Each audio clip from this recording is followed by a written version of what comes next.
Good afternoon, ladies and gentlemen. Welcome to Lifestyle with Dr. Moby. And today we are honored with the great guest, Kevin Goins. How are you doing, sir? I'm doing well, doing well. Thanks so much for having me. How are you? Great.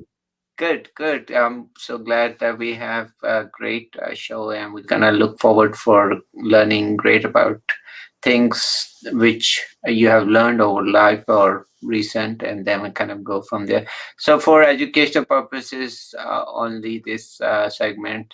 So, but let's talk and learn from you. Actually, um, what you do normally. I know you told me, but Okay. Well, I'll be honest. I've been a pharmacist for the last 20 years, but deep down inside, I kind of knew I was a speaker. And so lately, I've been actually coaching people. I have several people that I'm working with. And one of the things we do, you probably see the tagline saying, attract your ideal customer. Um, there was a time in my life I could not do that. I could not actually coach and really ask for my worth. And so it really had me at a place of not quite sure.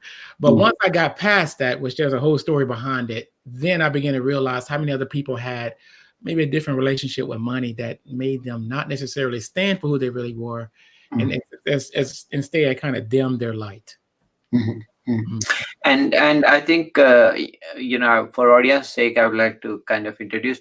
Not everybody is born with all kind of talents, and which is normal. Nobody will be perfect, but there are things which we learn through, or which we think we can do. But if we push ourselves to that envelope or through or line, then you will see pretty much that you have capability. I was not a media person, neither writing books and 4 or 5 years ago, but now I'm like totally different into That's good. media. So because you don't know what you have till you want to explore it and kind of learn, then you open a new door, right? Yes, and sometimes life will say, if you don't explore it, I may push you until you find it. Just with even with this pandemic, that's how I began even doing with the high ticket clients and just coaching on Zoom. I had a Mhm. whole tour set up where I was going to be speaking and talking and training, and then when COVID happened, life said, I think you may have another skill where you're going to connect on Zoom and work with people online. So I had to learn how to pivot very quickly.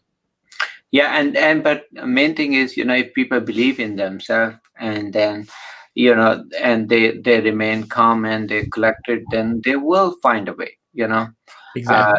but if they kind of get desperate and they get angry and frustrated, sure, unfortunately, I always say, brain is very fascinating, that yeah, it is like it's round structure.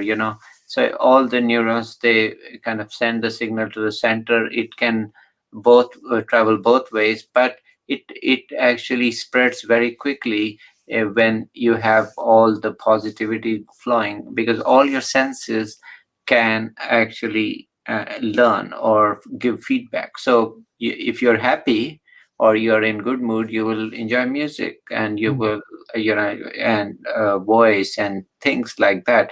But if you are upset and things sad and dejected, so what will happen, because you might not even appreciate even colors or anything, right? So it's like withdrawn from. Exactly. Exactly. And the key is, as you said earlier, are we listening? Are we listening to what life is giving us? Because we can just tap into the cues and just learn how to flow with life as opposed to resist it. Boy, I wish I would have known that lesson a long time ago. Mhm. Okay, Mm. so tell me more about that. How was your life then, and what changed? Well, when I was like even this high, maybe 9 years old, I knew I was a speaker, but I Uh, was not exactly the most popular kid in school, so something was not adding up to me. Like when I wasn't thinking, even as a little kid, sometimes I could hear adults saying, "Oh my God, you inspire me," and I'm going, "Yeah, but I'm 9." But when I looked at what was happening on the playground, it just didn't match up. So as I grew up, I remember clearly my mom said, "Speaker, pharmacist. Which do you? What are you going to do?" And I look back over my life and I looked at the past experiences and then I judged my forward life with what I saw in the past and said, I'm gonna go with pharmacist guaranteed money. I don't know what that speaker stuff is. I'm not doing that. So I put a white jacket on top of purpose, put my head down, and went to work. But I tell you, I still had in me, Dr. Moby, just I was still peeping at conferences. I'd be tiptoeing at different events. I'd be looking around a corner and going to Toastmasters because there was something inside that said, you may have made an outward choice here, but what you've always known inside, it did not stop just because you chose something safe. And that is true. Now it's like I say, I have also medicine. I'm a doctor, so that's helps us to, and we are passionate about that too. And don't take us wrong, but we have something which we really enjoy, and right now, like you can talk for hours and hours, and because that's what is like. It comes natural to you, right? So that's a good thing. But Yes. you can still have earn money from being put white coat and serve a lot of people. But and there are, of course, we do things because we can multitask. We can do more than one. You don't Mhm. have to be a single track, that runs keep on running on that track, right? Which Right, is right. true. So tell me about how life has changed. I know we also talked briefly, and you said you also practice great lifestyle, and we'll talk a little bit on that because that's my passion too. So tell me about that. Well, for me to tell you about that, I got to tell you what happened. I found myself years later, almost 20 years later, at a conference, still wondering, do I have something in me? You just made a comment about we're not necessarily one tracked. So all I did was focus just on the career, tried to promote in the career, tried to do so many things, but inside it was just not satisfying. I'd go up, up, up in different companies and go, that's not it. So I went to this one conference and I saw someone and she was so phenomenal. So my dream started living again, jumping again, trying to grow again. And I'm thinking, oh my gosh, here we go again. But Uh-huh. this time I decided to lean in, invest in me. Scared, not quite sure. I had to call a friend and say, I don't know what I'm doing here, but there's something on over there that she's got that's tapping in here. Help, because this program is kind of it was very expensive. Yeah. And it was the first time I really invested in myself. And I remember I never looked back. I did it again. And next thing I know, she was like, would you like to come with me and start helping me coach other people? So I've been speaking and coaching and running ever since. And it has been a whirlwind experience when the inside starts to catch up with the outside. Mm. Yeah, because you really enjoy doing that, and that's. I mean, I can also we can sense the positive energy from you all over. Thanks. Yeah, but it wasn't that always that way though. Because I'm gonna tell you, even when I was speaking, there are times when you're running forward, but if you're like me, there was a little inner voice going, yeah, you can do that, but you've never been that successful. Who's gonna listen to you? So I found myself in personal development while I'm speaking, talking to myself, writing in my journal, saying, I'm going to need the inside to catch up with the outside. So it was the most phenomenal thing to have doors open out here but inside still growing to who I was becoming on the outside. And I was like, at some point, these two have to connect. And that's kind of what happened for me. It was a journey, but I'm really loving it now. Cool, very cool. So also, share with us. We talked a little bit about lifestyle. You said you lost also a lot of weight to change your eating habits. I did. I I think when I gained a lot of weight, it was a way to kind of keep people at bay. I really do think so. I had a bad lifestyle. It's just eating anything I wanted to eat, not watching my portions. I was eating my portions, your portions, and my sisters too. Everybody. And so when I hit 278 pounds, I was unrecognizable. The man looking in the mirror, I didn't recognize who there was looking at me. And when I'm gonna tell you something, the most interesting way I lost my weight, I will never forget. I was outside on a back porch. I had my trusty journal. I was looking around. Oh, here it is right here. I had my journal with me because I always keep one next to me and I'm always writing. And I literally heard as if it was God Himself saying, listen, you said you love me, right? I said, oh, yeah, God, I love you. Well, how could you love me when there are times you love yourself when you're this weight, but then you hate yourself when you're that weight? Don't you realize I'm an all knowing, all loving God? I'm like, yeah. So how can you love me unconditionally, but then only love yourself conditionally? And Dr. Moby, it was the first time I realized that I was hating and loving myself. And Mm, when I realized that I was not quite happy with what I had done, and I was so angry with myself inside until I could really begin to release the anger and release the emotion. I'm writing in my journal and I was actually crying a little bit, going, I can't believe this is happening. It was a great revelation because when I allowed the inside to just release what I thought I had to look like, mm. release what I thought weight had to be, the weight began to fall and everything just began to come back to normal. It was a struggle. There were times when I was losing weight, but my mind was still in the fast food places. Then there was times when I was creeping over there and going, forgive yourself. So I had to learn how to sometimes win and then lose, but then win, still going in the same direction. But for me, it was definitely not like this. It was more like that. And I used to actually, before that, I mean, I love food. I'm part of from Pakistan, where I'm from Punjab, and people live for food only. Mm, So I love food. I yeah. think I still love food, by the way, don't take me wrong. But same thing is, it happens that there was change in me, in that I was like this in med school. But once you finish that, unfortunately, people over there, as you know, maybe here at that time too, they expect doctor to be big belly and big, big size. You're in medicine, Yeah.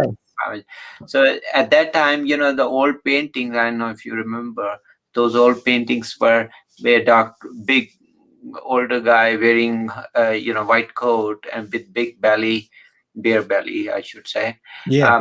And then they just put stethoscope and just listening, and just so that kind of a concept actually was more prevalent in my country. So they would make fun, that okay, you're in final year, are you in first year, or you are, kind of.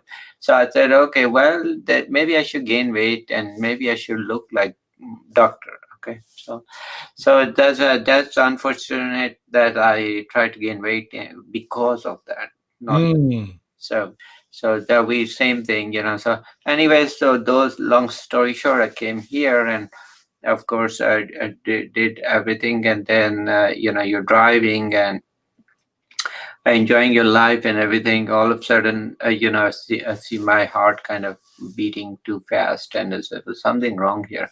So I pulled my car, everything, and then figured out, did all kind of testing, but I figured out the problem was weight, of course, Right. and then nothing else. But that day, I never looked back. I love it. I love it. Yeah, when I started seeing that was 2 and 3 times my normal size, it just didn't look the same anymore, and I realized that something was wrong in here. So for me, again, it was just learning to be okay with me, no matter what I look like, where I was, and Mhm. learning to give myself many chances to say, you know what, maybe you didn't do it right today, but let's do it again tomorrow. Let's see what tomorrow brings. That's when all of a sudden things just begin to fall in place for me. Mm. Hey, it's amazing that human brain can. I'm the same person, and you have the same thoughts and everything, and same routine, but you can do such a change. It took me 1 year. It didn't happen overnight, of course, but once you make up your mind, once you kind of think positivity, and like you said, you love God unconditionally, but you were loving yourself in a conditional way, kind of little bit. So then, or maybe nothing actually. Let's look at you. So I always say, the first state is when you wake up, you appreciate how gifted you are. And there are people on my show. I interviewed them. We interviewed them from hospital bed. Okay, Mm. and then they can move, they can't talk, or they can't do things like you and me can. um, we take for granted our vision, speech, walking, and being doctor, and you are also in medicine, how complicated it is. And I'd like to speak to that. That was one of the revelations I got because what I heard was this: Kevin, you may be 278 pounds, but I want you to be grateful. And I was like, it's just in my journal writing like, be grateful for what? And what I heard was, at least your body is responding to what you're asking it to do.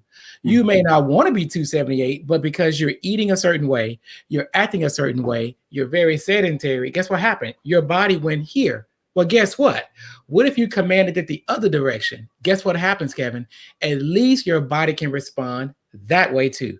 And when I began to see the revelation of I did this, life didn't do it to me. I did these things, whether I knew it or not. That was the first time I started regaining my power, saying I could also do something different. And my body was, as you said, I was grateful to realize it works. I was not laying in a hospital bed. I was not somewhere where I couldn't walk, I couldn't talk. I was just making choices that put me in a different place. So all I had to do is make choices that would get me where I used to be. And that's when everything failed. And I said, oh my gosh, I got my power back. I'm okay. I'm okay. And I heard you were always okay. You were just not aware of what you're doing, and now you're awake. Hmm. And a lot of people I tell, they ask me, miracles happen. I say, well, miracles happen every day, but you need to have an eye to look at that. And do you think by moving your hand or moving finger or looking is not miracle? Talk to me. I'll explain you how your senses perceive light, or how it processes in the brain. Or Mm, even you look at, try to do one thing wrong and then see if you can make it very similar. You can't even do anything like that. So yeah, do we have choices? Absolutely, we have choices to make. But what I think, I always tell them is, look at the little behind those choices. What would it take? So if we make those choices, what would be the consequences of those? Those are paths. We have advantages. We have so many paths. There are 10 or hundreds of paths which we can take. The question is always which path is simple, easy, and to your best advantage, right?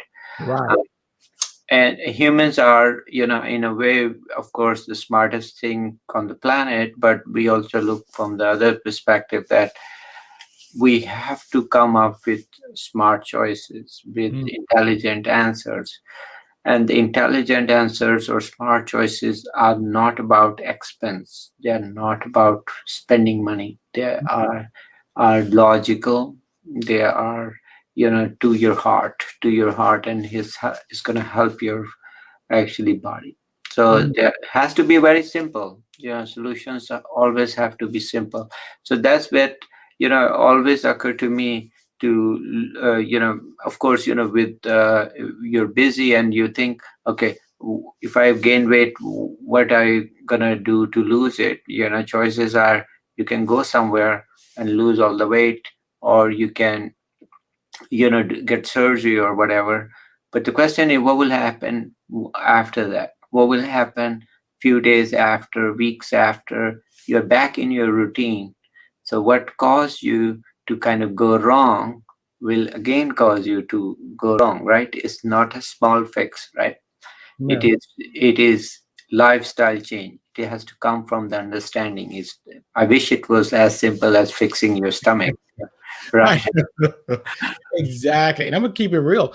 This is one of the reasons why, even on my tagline where it says attracting ideal clients, I do that to keep stretching myself. Because there was a time when, as I was growing up, I never really saw a lot of money in my household.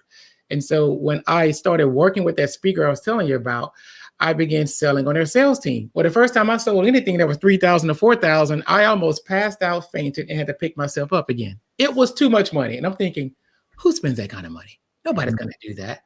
But when I saw people run into the back of the room because those programs were speaking to them, and it didn't matter what the investment was, Mm. people were in real pain and they saw those programs as real transformation. They did it. So for me, when I started doing it, I said, I'm looking at her and how we're doing it over here. And then somebody started having me, hey, would you mind helping us sell in this company too? And we'll do it all automated. I was doing it right out of my home. And I said, Kevin, you've spent a couple of years doing it for other organizations. What if you did it for me? So you have to understand when I launched and went out there and then people actually enrolled, it really shocked me crazy. So I still do things like this and pull myself out in this way because I know there are people out there that have programs of their own, but they may not be comfortable enrolling people at their investment they're really worth. So that's why I do what I do as well, because it's not really just helping them attract their ideal client. It's more about how do I also help you gain your worth. So when you ask, you can do it with authenticity, you can do it with a real conversation. And yeah, you may not be used to it, but eventually, if you keep doing it, you'll grow in a new space. So my people are kind of like where I was, where they're learning how to grow, stand, and then they can feel good and comfortable about doing a new thing, Mm, a new mm, growth. mm.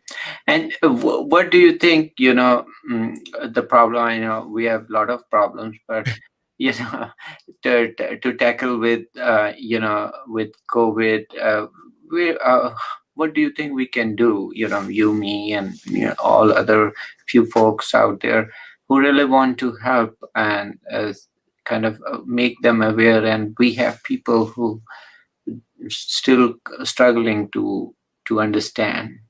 Well, I think number one is what you're doing right now. Just the way you reached out to me, it was you saw me on a podcast and said, "Hi, would you like to come and spread a little light over here?" So awareness is huge. And for everybody who's even thinking about how can I help, my first question is, are you going live? Are you spreading your light? Are you sharing so that we can hear and begin to see others? So as we continue this with consistency, that's one of the first things we can do because now people can begin to consume our content, so to speak, and go, oh, there's something positive out there. Oh, wait a minute. Everybody's not losing money during this pandemic. There are people making money online. Wait a minute. You're going to show me how to do that? Absolutely. But you may grow into a little personal development as well so you can feel good about it when you do it. So I think as we do the awareness, continue things as this nature, and constantly stretching ourselves beyond what we think our limit line is and pushing it a needle point forward a little bit further, you give other people permission to do the same. Hmm.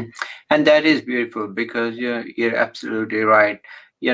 Best is we can have even feel good, believing in good and kind of contributing, gradually. Who cares about time?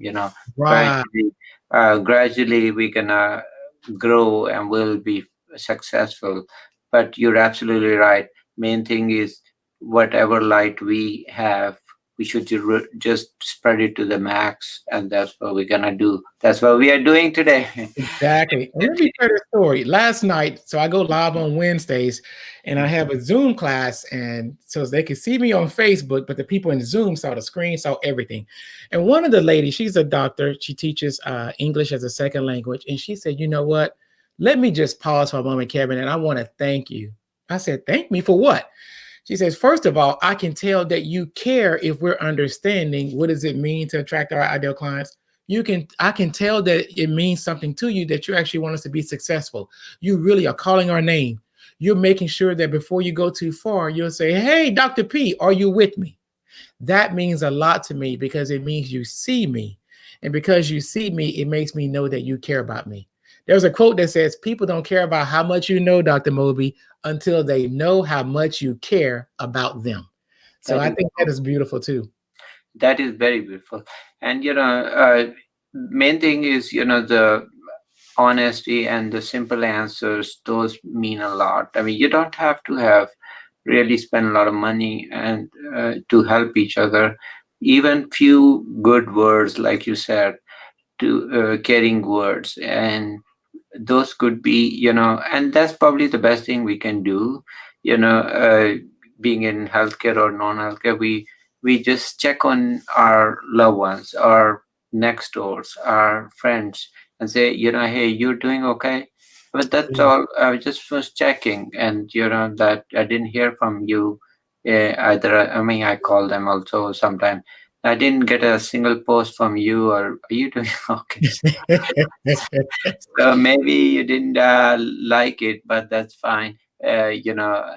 But I think that is like in check-ins. Those check-ins, those are, I think, very powerful.